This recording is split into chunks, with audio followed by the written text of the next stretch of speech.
Welcome in, ladies and gentlemen, to yet another edition of Bulls Therapy Sessions. I'm your host, Bulls Central, and wouldn't you know it, the Bulls yet again blew another 20-plus point lead, 24 points to be exact. The Bulls finished off the first quarter 39-15, one of their better quarters that we've seen in a while. They actually started hitting their threes, but somehow, yet again, we've seen this countless times this season. They weren't able to hold on to the lead. In fact, they blew the lead pretty quickly as the Pacers were already back into the game by the third quarter. You can't make this stuff up anymore. Here's an interesting stat line from the ESPN Stats and Information page. The Pacers coming back to win after trailing by 24 points in the first quarter marks the fourth largest comeback in the shot clock era in NBA history and the largest since 2008. Just great company for the Bulls to be a part of. This team has hit rock bottom, guys. And yeah, I know technically it could get worse. The Bulls could keep on with their losing streak, which, by the way, are on a 5-game losing streak, which is a season high for them. The Bulls actually haven't had a losing streak that long since the Jim Boylan days. But this is rock bottom because when you really think about it, the situation that the Bulls find themselves in can't get much worse. I would argue that it's even a worse situation than what they had when Garpax triggered the rebuild and when they brought in Jim Boylan partway through that rebuild. I'm not saying I wish the Bulls could go back to that time or that Garpax is better than Acme or that Boylan is better than Jim Boylan. No, far from it. But here's the thing. When the Bulls were bad during those rebuilding years, they at least had something to build with for the future. They at least had their draft picks. They at least had their young players. They at least had a direction. Might not have been the best direction because I think we can all agree that triggering a rebuild instead of just building around Jimmy Butler was a mistake, but at least it was a direction. As of right now, what is the direction of this team? They don't have their picks, both for this upcoming draft as well as in 2025. They don't have any second round picks except for one, I believe, next season. They don't really have much in the way of cap space to the point where they're not even going to be able to sign all their upcoming free agents in Vucevic, Coby White, Dosunmu, and Javonte Green, which means some of those guys are likely walking for nothing when they could have traded them at the deadline to get some value in return. And the team just isn't even that good. Like, it would be one thing if they were halfway decent, say like last season. But the team right now is bad. Borderline almost as bad as some of the tanking years, which of course the Bulls never got lucky in all those tanking years because they won just a little too many games to have the highest odds at landing the top pick. This year, they don't even have their pick, unless it falls in the top 4, of course, which honestly, it's getting to that point where the Bulls actually have better odds of landing in the top 4 than making the playoffs this year. You might even look to start taking your chances and losing most of these final games to actually get the top 4 pick. You know, I talked about this in my last post-game video in the horrible loss to the Orlando Magic, that the Bulls simply look like they have checked out for the season.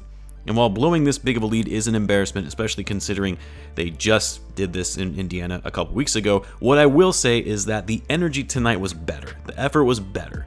The overall offense looked much more cohesive. It's just the decision making and panicking when the Pacers got themselves back into the game. That remained the same from what we've seen over the past few games. Bad turnovers in the second half, bad fouls, poor shot selection at times. Again, the Bulls didn't have DeMar DeRozan tonight, which sure, the result might have looked a little different if they had DeMar, but they also blew a lead to this team when they did have DeMar. And then despite the Pacers getting back into the game, the Bulls still could have pulled this out to get a win. They actually hit some really big shots in the final minutes. Some big threes to counter the Pacers threes. Zach hit a big one when the game was tied with a couple minutes to go. Vucevic also had a big three. Coby White had a lot of big shots tonight.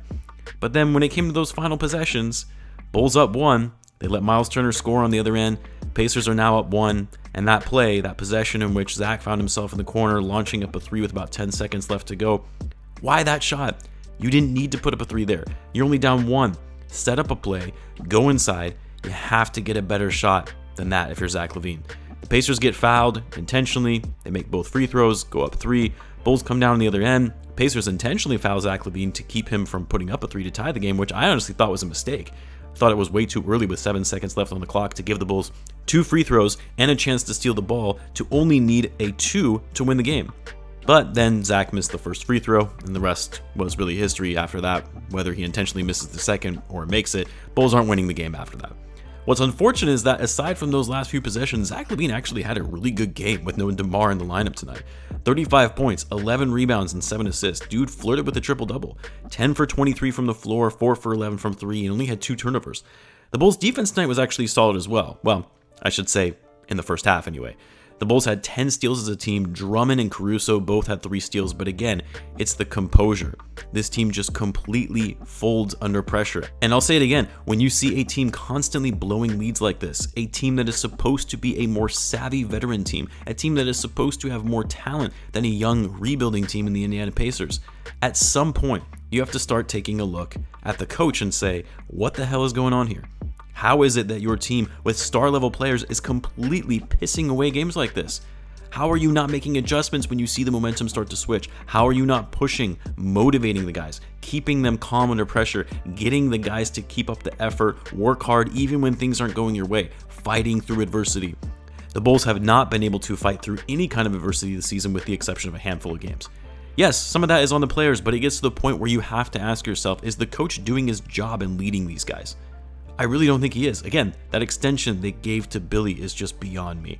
How about the Bulls threes tonight though? 15 for 35, don't see that very often. Bulls made more threes tonight than they have in their last 4 games combined, and they shot a lot of threes, something we've talked about quite a bit, being dead last in the league in threes attempted, which is a problem in today's NBA. It was good to see them finally knocking them down, but the Pacers shot more and they made more. That's been the Bulls' problem all year. Shout out to Coby White, by the way. Bulls don't even stay in this game if it wasn't for him. Finally having a good game after the past few have been pretty bad for him. Again, consistency with Coby, it's been the biggest issue. Tonight, 25 points on 9 for 12 shooting, 5 for 8 from 3. That's following up a game in which he had, 2 points the other night? Just never been able to have consistent games out of Coby White. But his defense has been consistently better, I will say that. But man, I don't know. I feel like I'm just trying to find silver linings here, guys, because I don't know how you can blow yet another lead like this against a struggling Pacers team that has been falling dramatically in the standings. I don't know about you guys, but it just sounds like the Bulls can't wait for this season to be over as much as we all do. Ever since they didn't do anything at the trade deadline, they know the season is a wrap and clearly stopped caring as a unit. Again, also on Billy to ensure that kind of mentality doesn't happen and sink in with the rest of the team, but here we are.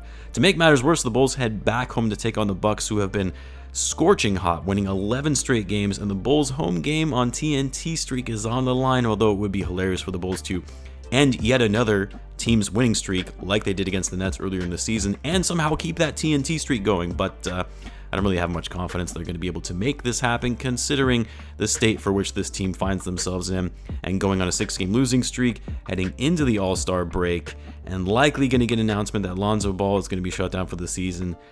Big yikes. Not a fun time to be a Bulls fan right now. That's for sure. But hey, we're in this together. That's what makes these therapy sessions so great. You can also check my NBA channel out, by the way, and One Hoops if you need a break from Bulls talk. Link to that is in the description. But as always, be sure to subscribe to this channel. Thanks for tuning in, guys, and I'll catch you in the next one.